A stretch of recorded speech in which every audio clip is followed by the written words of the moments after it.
Hello, thank you for joining me this week. I would like to take a few minutes now to discuss a thematic unit example of diversity. I have chosen a fictional chapter book that mainly represents the issues of poverty and divorce. This book was published in 2001 and is titled Money Hungry by Sharon G. Flake. This book is a winner of the Coretta Scott King John Steptoe Award, along with being named a top 10 Black History book for the youth. I would like to begin by saying that this book is extremely believable. Sharon Flake did a wonderful job portraying the life of a 13-year-old African-American girl named Raspberry. The dialogue and slang is what I noticed right away. It could not have fit Raspberry any better. Also, the events in this book that are described are things people deal with all around the world every single day. Poverty is the underlying issue in the story. Raspberry and her single-parent mother live in the projects.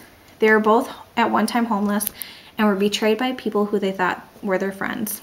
Raspberry's biggest fear now is to become homeless again. She never wants to end up on the streets and will do just about anything to make a dollar. She is so driven to be rich one day so that her and her mother can live happily and safe outside of the projects. Since Raspberry and her mother have gotten off of the streets, her mother has been trying to make a change in her life by attending college, while all Raspberry focuses on every single minute is making money. For example, she washes cars, cleans homes, and sells candy. However, being so driven about making money tends to irritate Raspberry's girlfriends, which hinder their friendships. The title of this book could not have described the overall storyline any better. Raspberry is money hungry. Teachers who teach 5th through 7th grade should consider bringing this book into their classroom.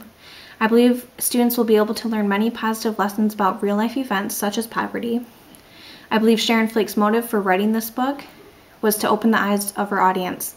Bringing this book into a classroom can easily teach kids that although being driven is a great quality to have, when it comes down to being so driven about making money, this sometimes tends to interfere with your friends, family, and mindset. Money doesn't always create happiness. Also, students will be able to appreciate what they have because they will be reading about the life of people who are homeless and live in a poor neighborhood. Without giving away the ending, a moral that is revealed is that life should not revolve around the motivation of making money, and that family and friends should always come first.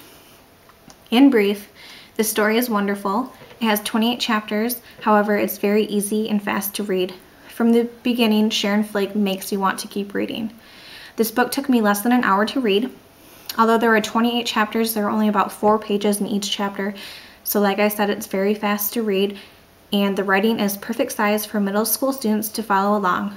Therefore, I hope that you will take the time to read this award-winning book, and if you're a teacher, please take into consideration all of the positive things that your students will learn. Thematic units that could be taught are diversity, poverty, divorce, family, and friendship. Thank you for listening, and please tune in next week for another exciting genre discussion.